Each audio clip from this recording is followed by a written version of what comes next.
Have you ever thought about dancing?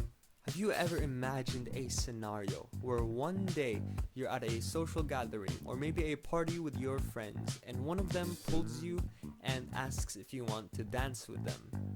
But when we think of dancing, we mostly think of it as an activity where only someone who has experience or great interest could pull it off.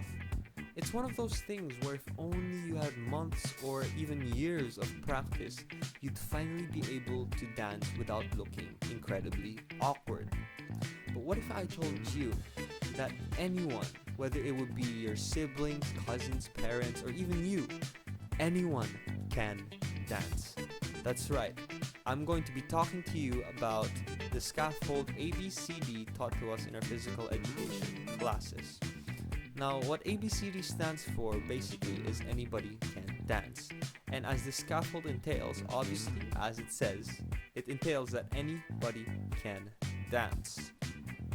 But the main question here is how.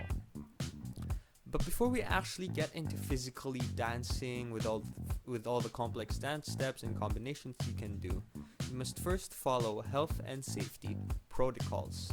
I'm sure we're all aware that our own safety should always come first. We don't want to break things, injure ourselves, or even possibly injure someone else.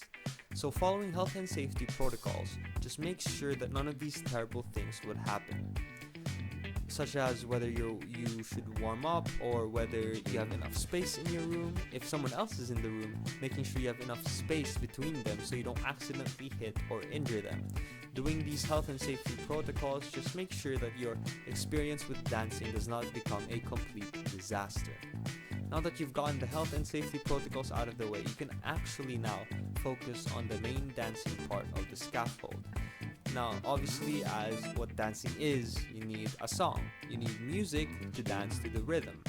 So once you've gotten a song, that's when you can actually focus on the choreography.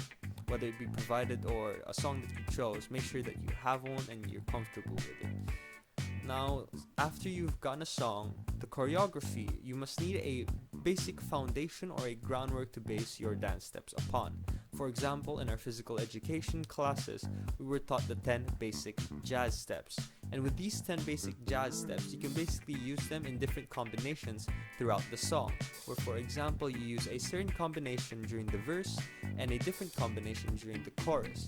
And when the chorus comes on again, you can use the same combination over and over again so that you have a certain pattern that goes on throughout the choreography. Once you've gotten the choreography down, you've gotten the song choice, your health and safety protocols, one of the most fun parts, I believe, of the scaffold which was told of us, is how we could choose and dress up as one of our favorite cartoon or anime characters. Not only does this make you look nice and flashy during the performance, but it's also a wonderful way to help heighten your creative and improvisational abilities, since purchasing a costume might be too expensive. Thinking of a way to look like your favorite cartoon or anime character is a very wonderful way to be creative. Now, after you've gotten your costume done, we must obviously make sure that our performance does not look so bad. And one of these ways is to make sure that it is based off a rubric. Now, this rubric has 5 parts to it: technicality, execution, mastery, characterization, and lastly, deportment. In technicality, it is basically how you utilize the dance steps. Whether your dance steps or choreography was very complex or simple enough, that's what technicality is about. And what the next part, which is execution, basically states that in the next part, execution, it's all about how well you execute the dance steps, whether it were proper, whether you executed the right dance steps, whether you did them right. That's what execution is.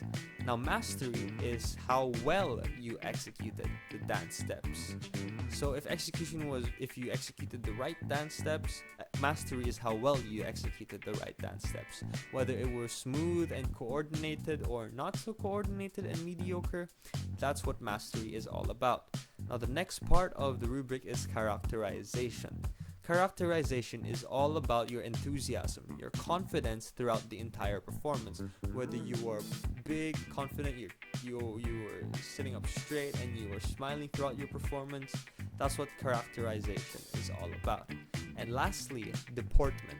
Deportment is also a very important part because it's about how well you followed health and safety protocols. If you did any fire stunts, or if you took a risk by dancing in a small room, you might accidentally tip something over. Deportment is about how well you were able to follow health and safety protocols.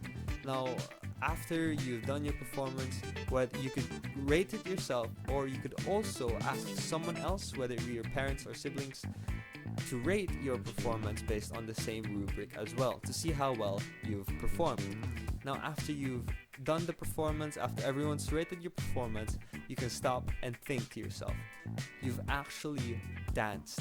You've done an entire performance, you've dressed up to it, you've thought of choreography and dance steps, which proves the statement that anybody can dance. Thank you.